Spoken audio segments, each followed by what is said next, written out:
So you want a pool, but you can't afford one. That's the situation I have. I'm not a homeowner, I'm a renter, but I build pools for a living, and my wife wanted a pool. So after all these years, I finally came up with a solution. Now, this pool is going to end up costing me less than $1,000 by the time it's all built. So luckily I'm a pool guy, so I was able to salvage and repurpose a lot of existing pieces and parts, like the liner, for instance. We're doing a warranty job on a pool not too long ago, and the liner was brand new, so I was able to cut a big giant section out of that liner, and that's what I'm going to use to put my liner in this pool.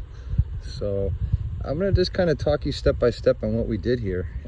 The pool is 8 feet wide by 20 feet long, and what we did was we bought some 1/4-inch sheets of plywood. Nothing too heavy. We probably could have gone with 3/8 or 1/2 inch or something like that. I just kind of built some panels. I used 2x3s, and this one here you can kind of see a little bit better. And it's just 2x3s, and basically it's like building a wall. 4 feet by 8 feet long. And so we did that. We dug the hole, and basically the first thing I did was up on top over here, I put a pin. I put four pins in all 4 corners at the same height, and I started digging. And the dirt that I was digging out, I was able to kind of build up out here and make like a level surface for a patio area later. So first thing we do when we build it is you level the blocks. Takes a while. You use a transit and a tape measure. It needs 2 people usually. So here in the corners, what I did was I used a piece of steel, and I used bolts. I tacked everything with self-tappers at first, but then I got a few bolts in a few spots. So that'll keep the corners pretty strong. And going there. Then here in the metal, we added these A-frames so that we could true the wall up. And as you see, I ran a string line going from end to end. So now the pool's strong. Can't even budge it. We painted the wood with Flex Seal. That was rather expensive. We were trying to think of ways to protect the wood. We don't expect this pool to last forever. We expect that when we move out, we're gonna have to remove this pool anyway, so I kind of wanted to build something that was somewhat temporary, but at the same time in the ground. Like I said, I'm a pool guy, and I like to do DIY projects. I like to do things that are a little outside the box and out of the ordinary. I'm sure I could have asked my boss for some pool panels and had a pool that way. I've been working for my boss for 25 years, and I'm sure it wouldn't have been a problem. But a couple of the items were, like, for instance, like this panel here. That's a used panel where there was holes drilled out on it. It was bent a little bit, and this panel over here was already cut out for a skimmer, but it was cut out too high on the panel.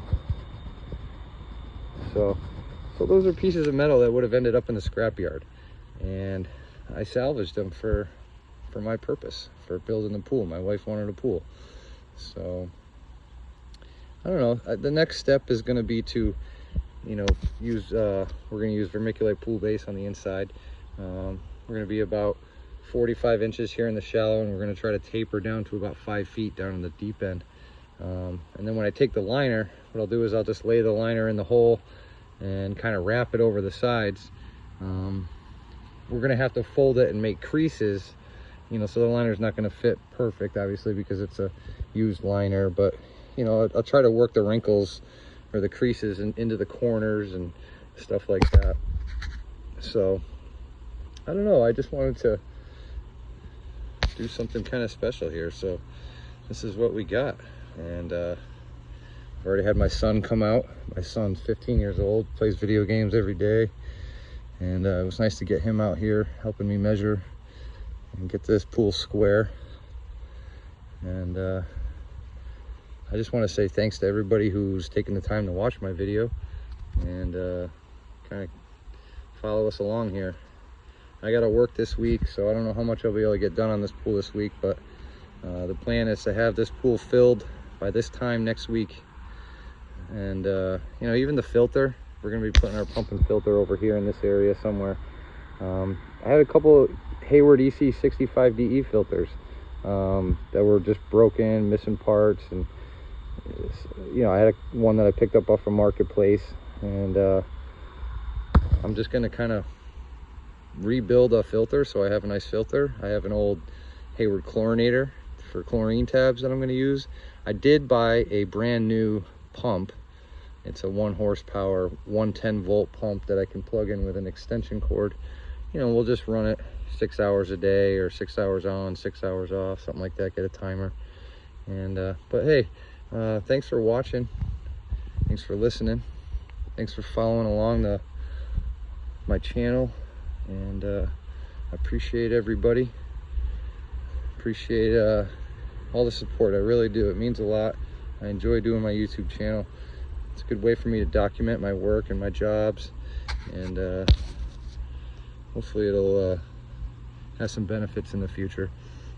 Thanks again. My name's Steve.